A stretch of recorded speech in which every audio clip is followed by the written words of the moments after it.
Hello ladies and gentlemen, and welcome to an episode of Career Mode, and I am absolutely starving for hula hoops, or an iron brew, or just something, I just want something. Anyways, let's get into it. So we've got a few games coming up. I actually spent quite a while sorting out the team for this next game. There's quite a bit of, I believe there are 3 games this episode. I was going to put a 4th one, but it ended up, my power completely cut out in the middle of the 4th one. So it didn't save, unfortunately. I think I was like 2-0 up anyways. But, yeah, so I'm going to have to restart that one. That's why this episode is a little bit short. It's just under 7 minutes. So my apologies for that. But I'll try and sort that out. Now, there's a lot of talk. There is a lot of talk about a, in quotations, Christmas special. That makes me want to ask you guys, what would you love to see in a Christmas special? So we've done a half-hour episode, and no, I'm not doing a 1-hour episode. I simply can't do it. I've been through it before. I just don't think I will be able to do it. So if you guys have any sort of idea on what I could do, I mean, I could do another half-hour special. That would be kind of cool, but I kind of want it to be something a little bit different. I'm not entirely sure what it should be, but if you guys have any sort of ideas, then that would be awesome. Also, yeah, Neymar. What a broken player. And when I say broken, I mean he's broken in the sense that he's so good. What pretty much makes him so good in career mode is his first touch. His first touch is spot on 99% of the time.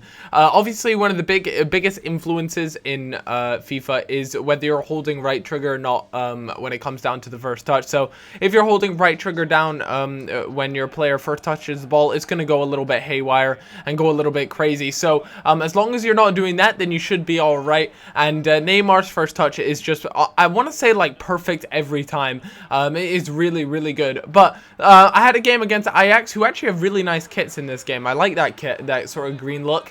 But they scored a really early on, but Muriel didn't wait too long to respond, as he went and picked up a goal in the 5th minute to equalize 1-1. And Ajax are such a great side. They're really good in real life as well. A lot of fantastic players have come from there. And yeah, I do like Ajax as a good as a football team on FIFA as well as in real life. But I went 2-1 up there through a Muriel goal, and that was just some really poor defending from then, and that releases El Shaarawy, who does, a bit of a sway pass, but I want Neymar to bag some goals early on, because I do feel as though if he manages to get some goals early on, it really, really increases his value as a player. And, it just makes him worth a whole lot more, and kind of gets his form going a little bit. The formation I think I was playing in this is a 4-3-1-2. I think that's what I'm pretty sure that's what it is. And what it pretty much is that it allows me to have a center forward, and that center forward is in fact El Shaarawy. I feel as though, going for that 4-3-1-2 works out pretty well. Like I said, that center forward role is pretty key. It allows me to have Neymar and Muriel both as strikers, and that works out fine and dandy. But unfortunately for me, due to some slightly poor defending, it meant that Ajax there managed to equalize, and I was pretty nervous because I felt as though I was in control for a lot of the game.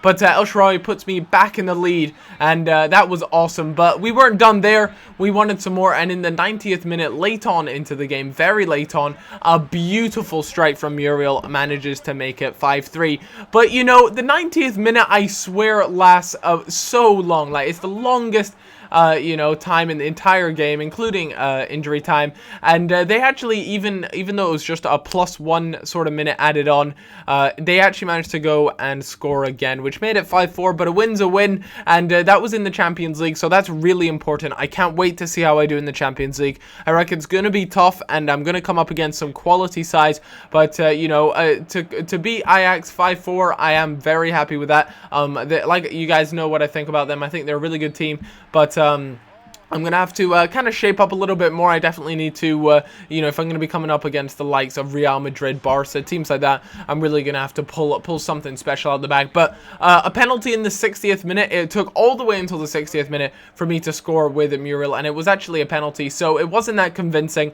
But after that penalty, it kind of steamrolled things a little bit, and Muriel picks up his 2nd goal of the game there with a nice left-footed strike, and it comes in off the post there, which is quite lucky, but Muriel is the goal scorer scoring machine.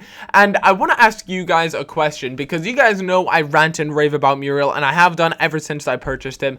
But I want to know what you guys think to him. If any of you guys have signed him in your own career mode, and a few of you guys have in fact shown me your own career modes, and there's been Muriel in there. But I want to know what you guys think to him. Whether maybe it's just the way I play. Muriel seems to, you know, fit in quite well. So is he as good as he for you guys as he is for me, or how exactly is it? Because I'm interested to know, am I hyping up a player who doesn't work for most people but for some reason manages to do really well for me, or is he just really well known as a great player on career mode who you know, who's grown very well? I remember when I first bought him, he was in the 70 rated players when I first bought him, I think, and now he's all the way up at 88, and I can't wait to see if he progresses all the way through to 90. But Muriel completely burns the defender there, and this is FIFA 13, so near post goals are OP, and that was a good goal from him there. And you know, with this 4-3-1-2 formation, the pace I have going forward is stupid.